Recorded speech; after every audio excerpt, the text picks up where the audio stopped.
re-election in the 2026 midterms.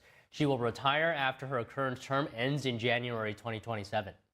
I have truly loved serving as your voice in Congress, and I've always honored the song of St. Francis. Lord, make me an instrument of thy peace, the anthem of our city. That is why I want you, my fellow San Franciscans, to be the first to know. I will not be seeking re-election to Congress. With a grateful heart, I look forward to my final year of service as your proud representative. In a video message posted on X today, Pelosi asked San Francisco to continue leading the way with progress. She said there has been no greater honor than to represent the people of San Francisco. Pelosi was first elected in 1987. She served as the first female House Speaker from 2007 to 2011, and then from 2019 to 2023. She stepped down from Democratic leadership 3 years ago. Pelosi is now 85 years old. During her 4-decade political career, she became an icon of the Democratic Party and one of the most powerful figures in Congress. She was also the driving force behind the 2 impeachments against President Trump. Pelosi's next steps are uncertain, but her exit will lead to a crowded Democratic primary in the midterm election next year. Nancy Pelosi has announced her retirement from Congress. Joining us to discuss is George Carrillo, former Democratic candidate for governor of Oregon and former director of social determinants of health for Oregon. And we have Angie Wong, Republican strategist and political columnist. So, George, I want to start with you today. Could you talk to us about some of Nancy Pelosi's achievements in your view, because she's had nearly 40 years in Congress? So she is a trailblazer. She is the first woman to hold that gavel. Not only did she hold it once, but she held it twice, and both for 8-year terms. So she's definitely paved the way for women in Congress and also for other minority groups to be able to follow in her footsteps. She has participated in some great movements in the Democratic Party with really championing Obamacare, providing subsidies for Americans to be able to have equitable access to health care. She has been a real trailblazer in this movement of American politics. I'm going to go to you now. What stands out to you in her political career? Oh, no doubt. Nancy Pelosi has certainly made the history books. Beyond just being the first female House Speaker, she has driven a lot of the laws that you and I face today here in the U.S. And it's really important to note that she has been planning this exit for some time, and she's leaving on a high note. She just passed Proposition 50 in California. She wanted to leave the House of Congress in the hands of Democratic control. And Prop 50 is going to get her closer, because if Gavin Newsom enacts it and the courts allow him to, the Democrats could gain an extra 5 seats, which could throw the House to Democrat control. But again, she's also leaving at a time when there's a big ideological shift in her party between the moderate Democrats and the far, far left Democrats, who won very big on Tuesday night. So I don't think she wants to play referee in any of this. I think she wanted to leave before the party was going to get a little messy. So, George, maybe you can continue on Angie's point about timing, because she did specifically choose this moment. Do you think it's the right time, given everything that's happened?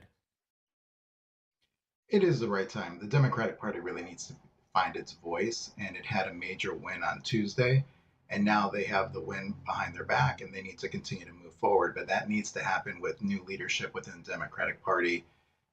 We know that within our own party, we've been calling for new leaders to be able to step up, but we also need leaders that have been in these positions for decades to step aside and let new leadership and new ideas and thoughts to really unite the party.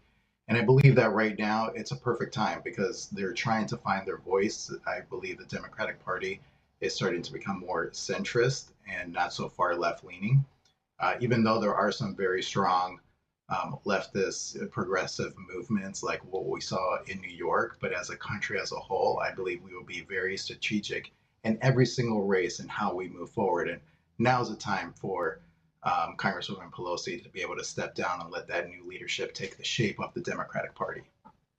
So, Angie, George is saying that the Democratic Party is more more centrist. How do you view this? How do you view how Pelosi's retirement might affect the Democratic Party currently? Yeah, I'm not sure if I agree with George on that. I see the Democratic Party moving further and further to the left. I mean, we have the rock stars who just won very big in New York and Virginia and other places, right? And yeah, some of them are moderates, but for the most part, Zoran Mondani is the new face of the Democratic Party, along with AOC and Bernie Sanders. They're doing their victory lap right now as we speak. They're all over the airwaves, taking big applause for Tuesday's win. Are they now going to step up into major leadership roles? It looks that way because AOC is already plotting. She just had lunch with Zoran Mondani, and they were discussing Chuck Schumer's seat, apparently. That's according to one source that just came out about a few hours ago. I think this is a great shift. I think the Democratic Party needs a new soul. They need to understand how to move forward, going forward, because largely they did not win in 2024. So they needed a win in 25, and they certainly need some wins in 26. Whoever the new leadership is going to be, you know, the Republican Party will be ready for them. I'm looking forward to just some life in the Democratic Party. For the most part, a lot of it's just been complaining. So it would be nice to actually see some strategy. All right, so George, do you think there might be any impact of Pelosi's retirement for the Democratic Party's chances in the 2026 midterm elections? Well, I believe now we're going to be able to fill that seat. We'll see with what type of Democrat will fill that seat. Again, I believe in, she hasn't been in a leadership role for the past 3 years, but we are seeing leaders like Hakeem Jeffries and Catherine Clark, who is the majority whip, or the minority whip, apologies. And, they're really leading the way. And when you look at their record, they're more of a centrist and not as far left leaning. And I believe that they're going to try to unite the party, be able to have more conversations with Republicans, and really be able to get the country back on track. Because I believe that the country right now doesn't necessarily like the far right nor the far left. People are more sort of in the middle, and people want to be able to have a compromise. And I believe that that's the shape that the Democratic Party is looking at. In this last election, what are we looking at is that people are really focused on affordability. They're really focused on the economy. And Democrats in the last election, they lost big because they lost sight of what are the conversations that we're having at the dinner table. And this new leadership structure now is starting to have those more conversations and really being able to work in the middle ground where the rest of the country really lies. Okay, so Angie, George made some good points there. I'm wondering if you have any responses in light of what he said. Well, I mean, Nancy Pelosi has always been very, very methodical. She is not one to shoot from the hip. She already has her successor lined up. She probably has the next 5 successors lined up. She is always going to be part of the strategy and leadership of the Democratic Party, probably until the day she dies.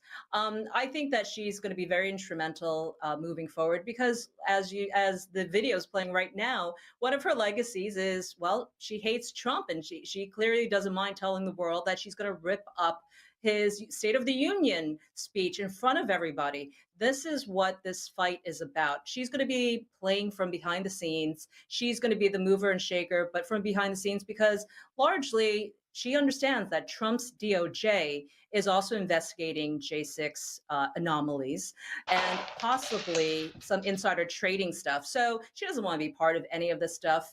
That's the only thing I could really add. The Democrat Party is not going to move away from hating on Trump. I think that is a strategy that has worked for them over the years. But I think she's just going to do it from behind the scenes these days.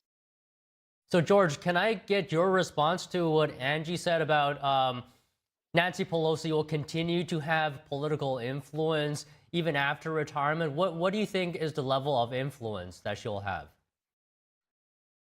I think she'll have great influence even in retirement. And politics is all about money and donors, and so she still has deep pockets with political donors. And I do believe she probably does have a successor in mind.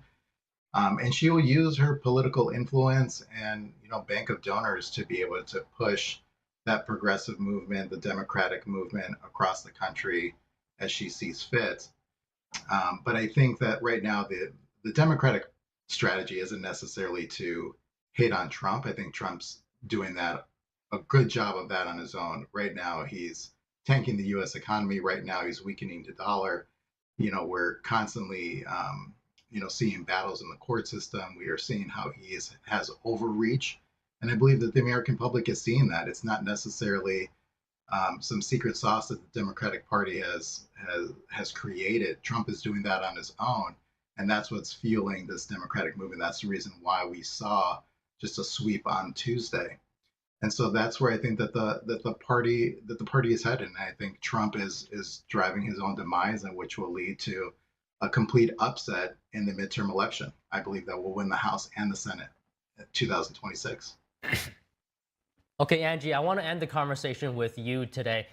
First, your response to what George said, and second, do we know right now anyone who might have a good chance of succeeding Pelosi? Yeah, there's been a few people that are floating around already. It's only been a few hours. There's a labor leader in San Francisco. I've even heard the name Daniel Lurie being tossed around. He's a new mayor of San Francisco. He's actually pretty good. I know that yesterday, before the news broke, that Representative Aisha Presley of Massachusetts, she was talking about, I had thought she had wanted to go to the upper chambers, meaning the Senate, but I think she might also be looking for more of a leadership role within the House. So those are some of the early names that are floating. Clearly, there's going to be a lot of people jumping in.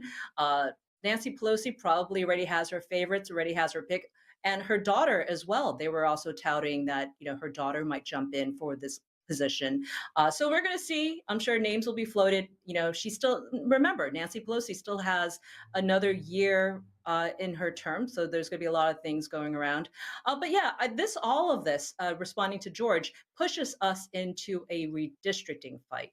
And that's what Proposition 50 brought on. I know in my state in Florida, we're going to be looking to gain 3 to 5 Republican seats just to give it a net zero on what California may be doing. Mike Johnson came out today during his daily press conference and said, yes, we're going to be looking around the country now, and we're going to play that redistricting game. So that is the next fight that we're going to take on. And it's a simple fight because Democrats, for the most part, had already redistricted as much as they could around the nation. Republicans, this is new to us. This is the first couple, well, it's not the first time we're playing it, but we haven't played it as hard. So I think we could probably, if we played it right, 13 to 15 seats for 2026. Well, all right, let's leave the conversation there for today. It was a pleasure to speak with both of you, Angie and George. Thank you very much. Thank you. Thanks for having us. A Virginia jury awards $10 million to a former teacher who was shot